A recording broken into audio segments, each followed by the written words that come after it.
Oui, absolument, ça vous concerne et c'est toutes les semaines d'ailleurs. Vous posez les questions, on vous y répond avec nos experts. Bérénice, comment ça va Bérénice aujourd'hui ? Eh bien ça va. On est ravis d'avoir la Bérénice. Toujours au taquet cette semaine. Bérénice, on a eu un message sur le répondeur de Sud Radio. Et oui, il y en a même eu plusieurs. Vous nous demandez des informations sur le marché du logement. C'est vrai que il y a beaucoup de choses qui sont pas très claires. Donc on s'est dit le meilleur pour en parler, c'est le site internet d'annonces immobilières Bien Ici, puisque Bien Ici vient de publier son baromètre sur le marché de la transaction immobilière au premier trimestre 2024. Alors, il faut savoir que Bien Ici, c'est le 3e portail français en termes d'audience. C'est 15 000 agences immobilières qui publient leurs offres chaque jour et 15 millions de visites mensuelles. Donc, c'est quand même très intéressant d'avoir leurs commentaires sur le marché de l'immobilier qui est en difficulté, il faut le dire. Donc, on accueille Philippe de Lignyville, qui est directeur général adjoint en charge du marketing, de la communication et de la data. Bonjour Philippe. Bonjour Bérénice. Ravi d'être avec vous, de vous accueillir. Alors Philippe, on a connu une année 2023 très difficile, on en parle beaucoup dans cette émission. Qu'est-ce qu'on peut dire du premier trimestre 2024 ? Là, on est déjà en avril. Quel est le bilan ? Oui, alors effectivement, 2023 était très difficile. Pourquoi ? Pour une simple raison, c'est que les taux d'intérêt ont doublé en un an, et ce qui fait que les Français ont littéralement arrêté de leur projet immobilier. Donc, qu'est-ce qu'on a vu, nous, sur Bien Ici, l'année dernière ? En fait, on a vu des biens qui restaient sur le site, qui ne trouvaient pas d'acquéreur, et avec une durée de diffusion qui a augmenté très fortement. On est passé de 57 jours à 80 jours. Donc vraiment, on a été sur une année d'arrêt. Même chose, les Français ont mis au lendemain leur projet immobilier.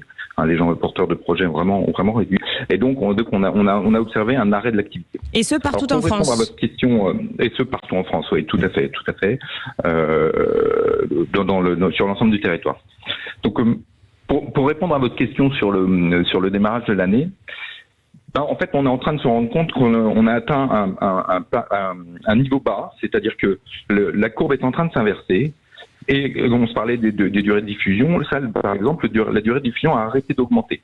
C'est-à-dire que on a un peu l'impression que le marché est en train de repartir sur la transaction. Même chose, on observe plus de demandes sur les annonces. Donc un marché qui reprend des couleurs. Et c'est ce que nous confirment nos partenaires agents immobiliers, qui nous disent qu'ils ont de nouveau des visites, de nouveau des signatures de compromis. Donc le marché qui repart à la hausse. Donc c'est les prémices en fait d'une reprise, on peut le dire.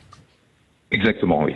Et qu'en est-il du marché de la location ? Parce que là, vous nous parlez des transactions. Les transactions étaient à l'arrêt, donc forcément, ça a bloqué les locations. Pour expliquer à nos auditeurs, forcément, des gens qui n'achètent plus, des Français qui n'achètent plus, restent locataires. Il n'y a plus de turnover, donc il y a plus de logements disponibles à la location. Qu'en est-il de ce marché ?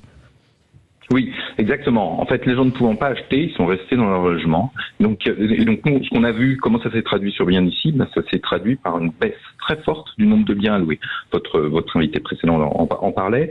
Ça a été aussi lié aux contraintes énergétiques. Et puis c'est aussi lié à l'absence de construction. Les promoteurs ont beaucoup moins mis de lots en vente l'année dernière par rapport aux années précédentes. Et donc l'offre de location a vraiment baissé. Là, c'est un peu la même chose. Début d'année, on sent que ça se dessert. Et c'est assez logique en fait. Parce que si on a un marché de la transaction, de la vente qui repart, les gens quittent leur logement et donc il y a de nouveau des annonces. Alors ça reste très très timide. Ça reste très timide. Oui. C'est de l'ordre de 7%. De toute façon, il y a toujours un décalage forcément entre la transaction et la location. Tout à fait. Et en fait, on avait perdu tellement d'annonces et de nombre de biens à vendre sur le marché que ce petit 7% en plus n'arrive pas à compenser les moins 50% qu'on a vus sur les dernières années. Eh bien, merci beaucoup Philippe de Lignyville pour cette analyse du marché. Je rappelle que c'est à retrouver sur votre site internet de Bien Ici, ce baromètre qui est très intéressant, notamment sur les prix aussi de l'immobilier. Allez le voir, n'hésitez pas. Et vous tous qui avez des questions à nous poser, continuez à nous appeler au 0826 300 300.